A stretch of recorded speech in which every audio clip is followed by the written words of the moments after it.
might be a little bit controversial, but these words are actually from the Sefer Michtavim Ma'amarim of Rav Shach. So it's not that I'm trying to, hide under his cloak or something, but nevertheless you should know where it's coming from. Take it seriously.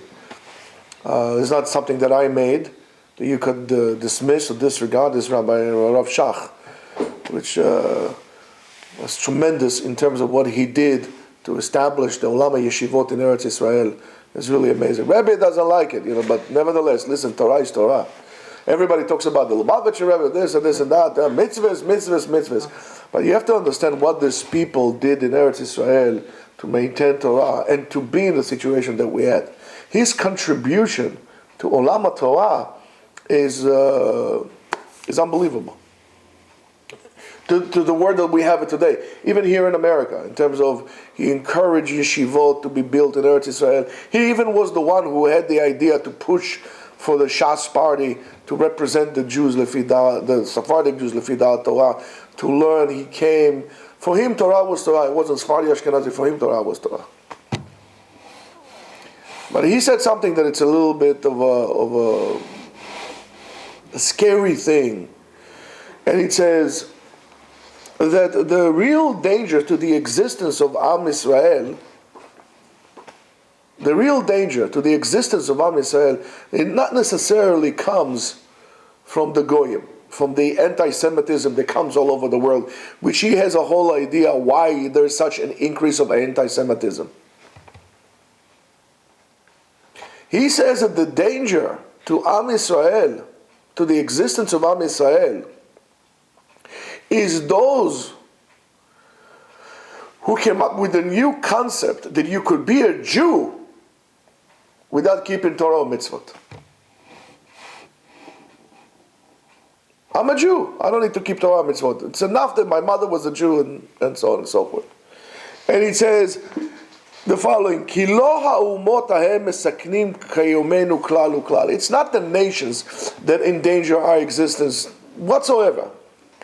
כי עם ישראל מלומד ועמד בניסיונות הרבה על הגזרות והטביחות וההריגות ועם ישראל חי וקיים. עם ישראל already dealt with hatreds of the nations.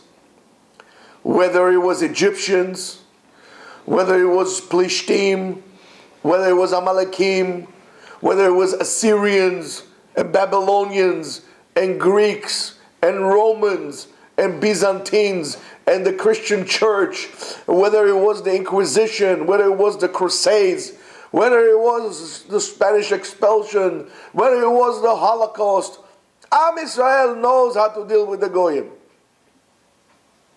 They're not easy, but we deal.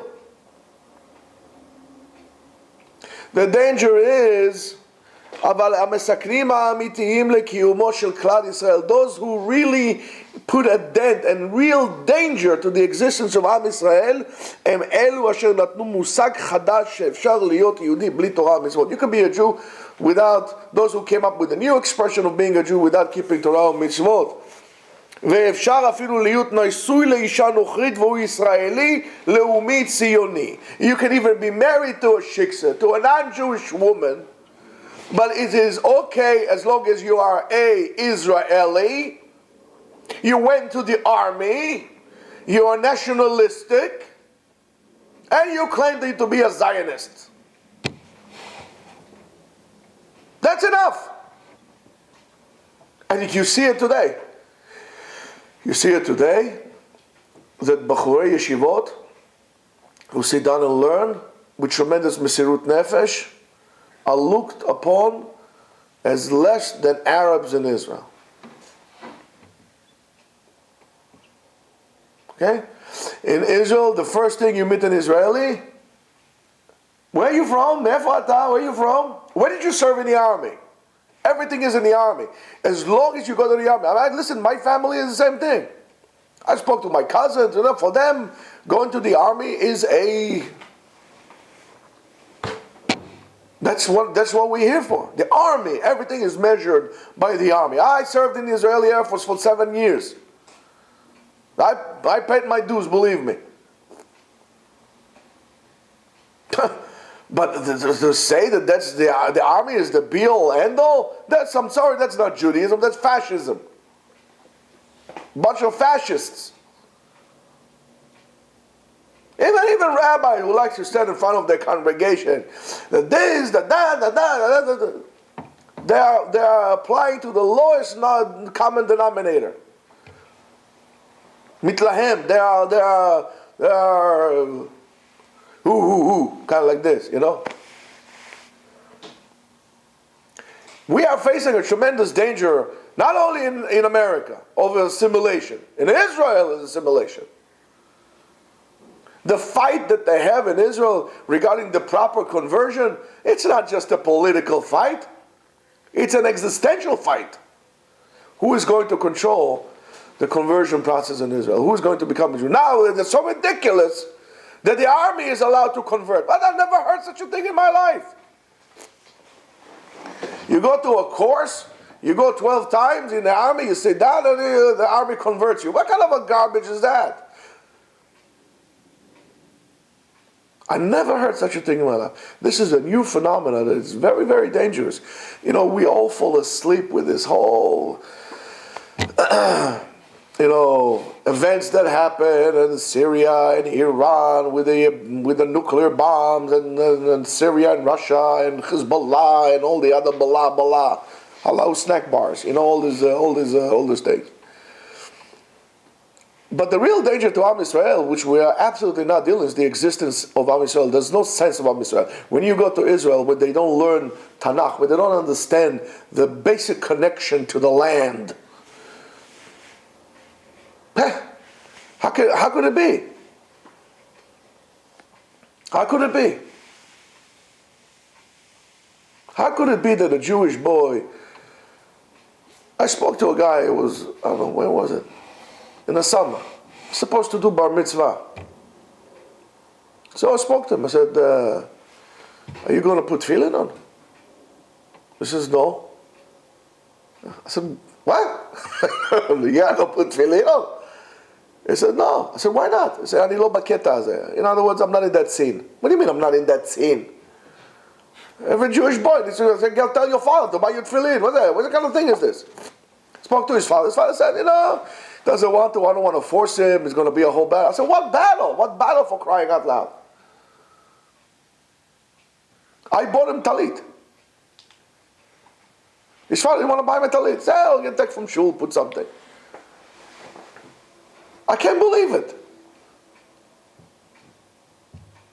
It was more important to make a party, with music, with... You asked me why I didn't buy tefillin, because I don't have that kind of money to buy tefillin. Well, he has a father that can buy tefillin. Let the father buy it. Oh, I'm sorry what to tell you. I'm not Lubavitch. I don't have a factory of tefillin. Sometimes they puzzle altogether. Yeah, I'm serious. Somebody once, at a war, somebody gave my father, some Lubavitch tefillin. So, he had it like this, and then he gave it to me. I looked at it, brought it to the sofa. The sofa said, Tishma. They took it and just put it together. The tefillin shel Yad was Sfaradi. Tefillin shel Rosh was Ashkenazi. They didn't match, and the Bichlad, the רציתי לראות מי הוא זה ואיזה הוא. But, do you understand what I'm saying? For a kid not to know, I said to him, do you know Shema Yisrael? Do you know Shema Yisrael? He didn't know Shema Yisrael. I said to his parents, I'll pay for him for his bar mitzvah tutoring. Let him.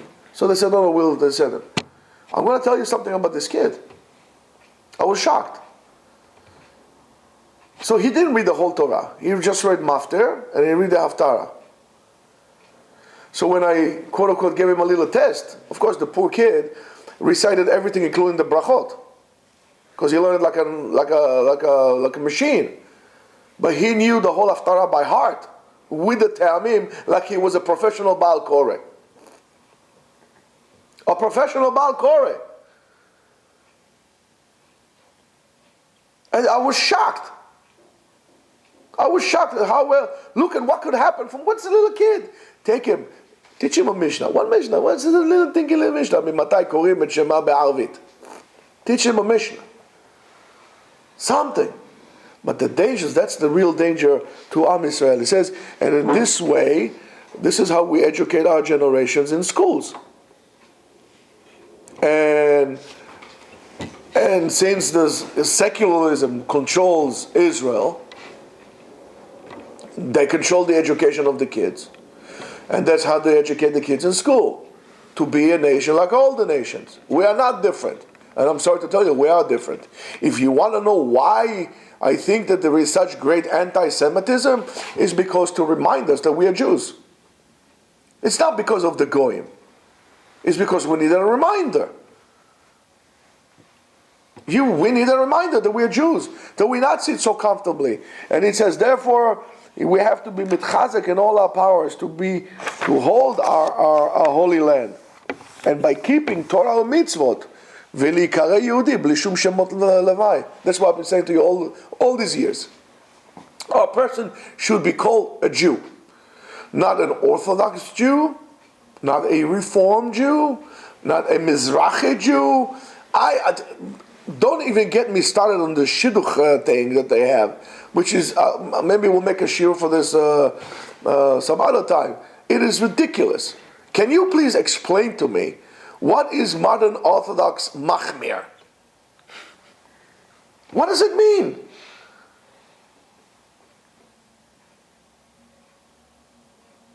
What's this yeshivish mekil? I don't understand that. Can you explain to me what's yeshivish mekil versus modern Orthodox machmir? I don't understand. I mean, maybe I'm a fool, but I'm sorry. I really mean that. I don't understand. Why can't you just be a Jew?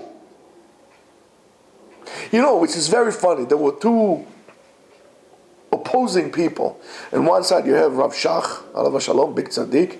And then the other one, you have quite a controversial figure. His name is Professor Yeshayahu Leibowitz.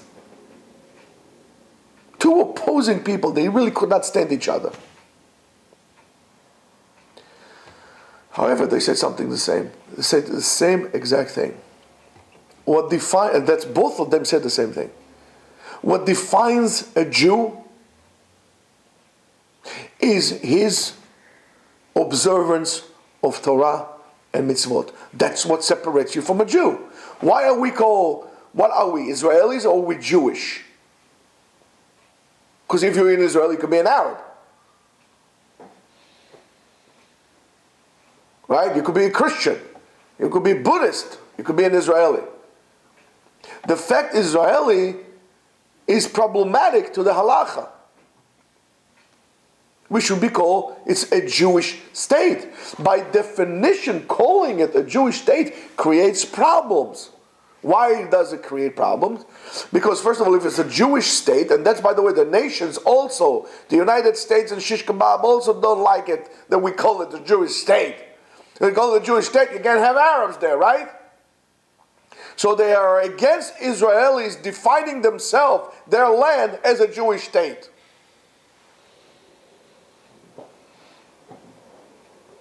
But if it's a Jewish state, we have to keep halacha, because what defines you as a Jew? Shmirat Torah mitzvot. So therefore we don't. In order not to keep Torah and mitzvot, we call it an Israeli state.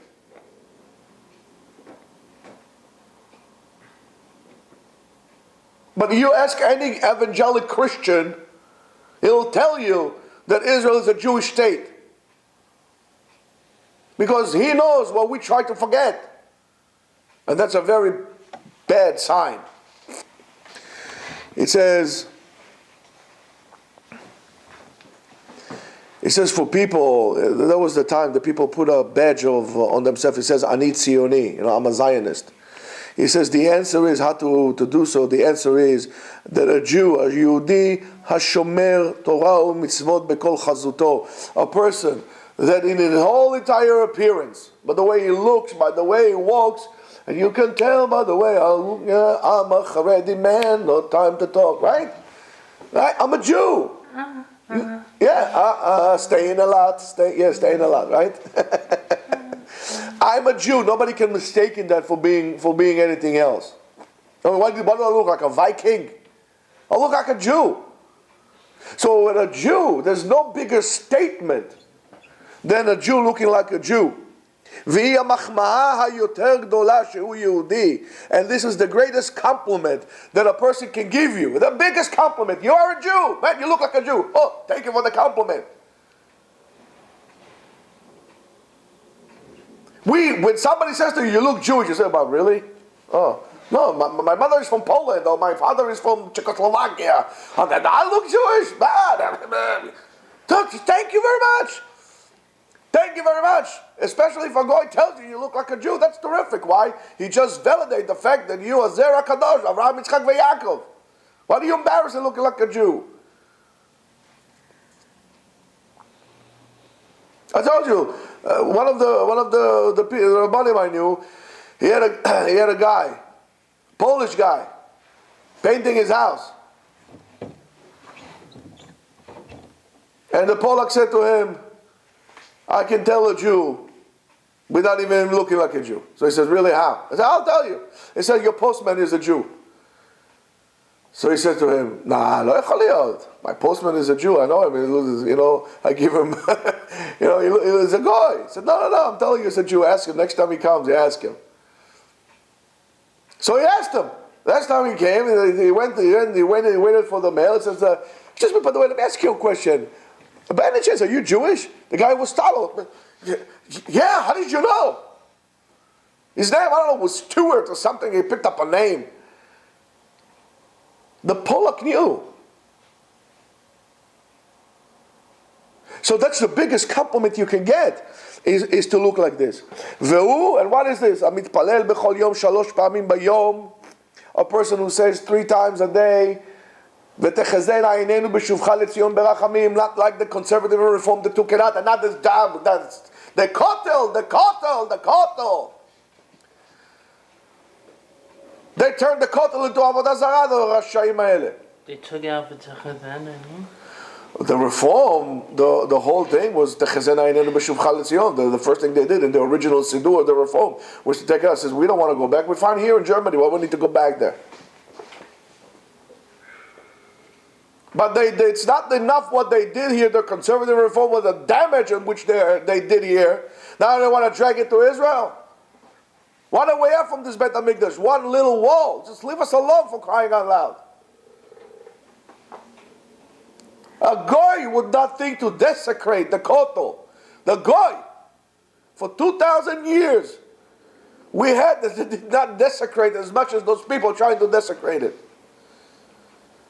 For crying out loud, Madonna, when she came to the kotel, she davened in the women's section. Those are the Rashaim that do that. I can't believe that.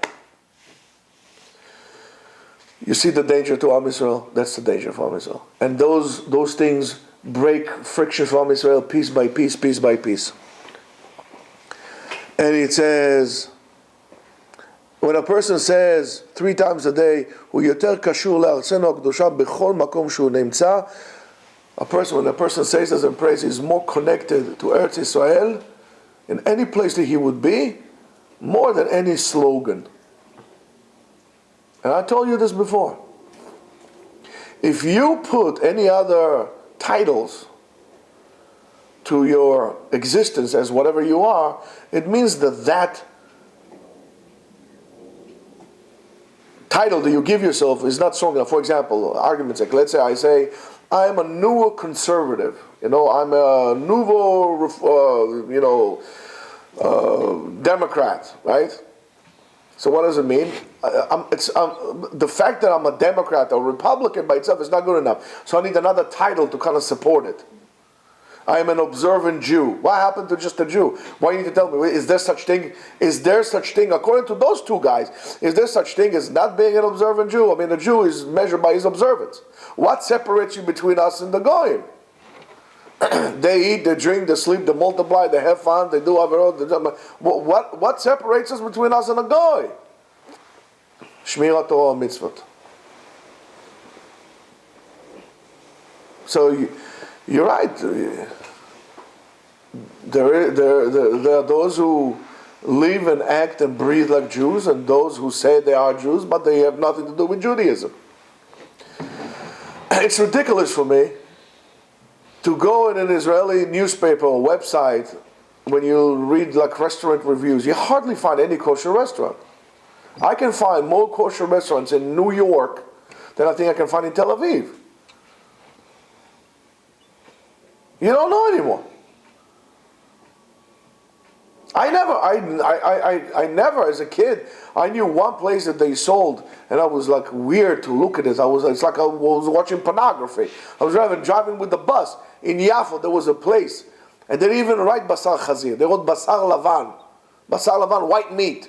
White meat was the code name for pork.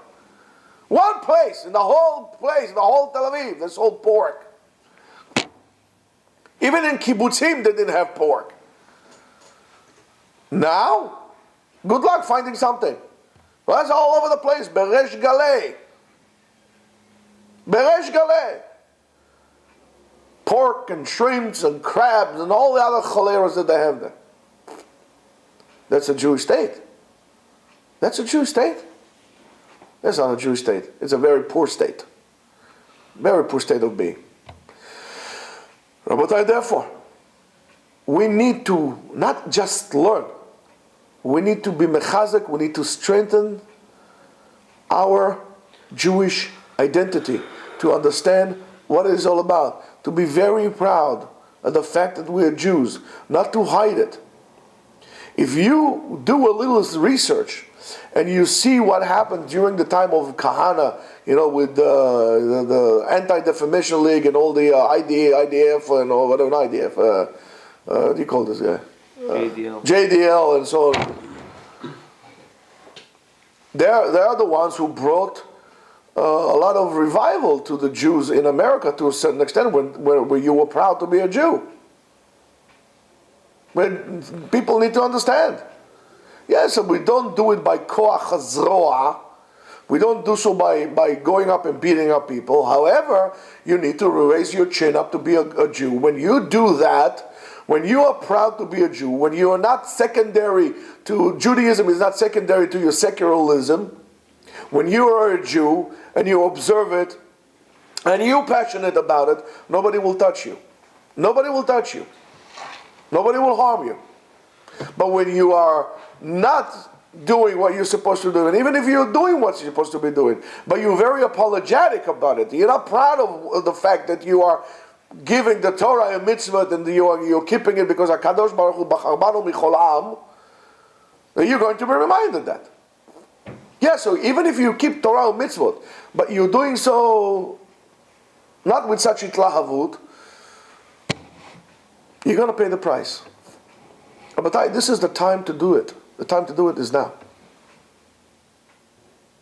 And we need to understand, and we need to explain it to the people. And you need to explain this to your rabbis, to stop with this whole, shenanigans that they're saying, and start talking a little bit words of value, some words of virtue, not just quoting up things from the sleeves. Give some substance to the people. Give implant in them pride and joy in asiyat mitzvot. They themselves, yes, the rabbis also should have some tochecha, and they should do the mitzvot with ecstaticness, with itlahavut, with joy. Yes, the fish takes from its head, Rabotai. And it's a musa for our rabbis as well. Not all of them, Baruch Hashem, there are plenty of good people who do so. They're wonderful people who do tremendous job. And they do tremendous job in Kiruv and so on and so forth. But sometimes we fall into the routines of day to day, and that's very dangerous. So it's time to change it. And we need to start a grassroots movement of Jewish pride. And whatever it takes, but we have to do so. But first of all, it starts with us. Start with us in understanding of why and how to do things. So please, Rabotai, tighten up your belts, roll up your sleeves, and let's get to work. Have a great day.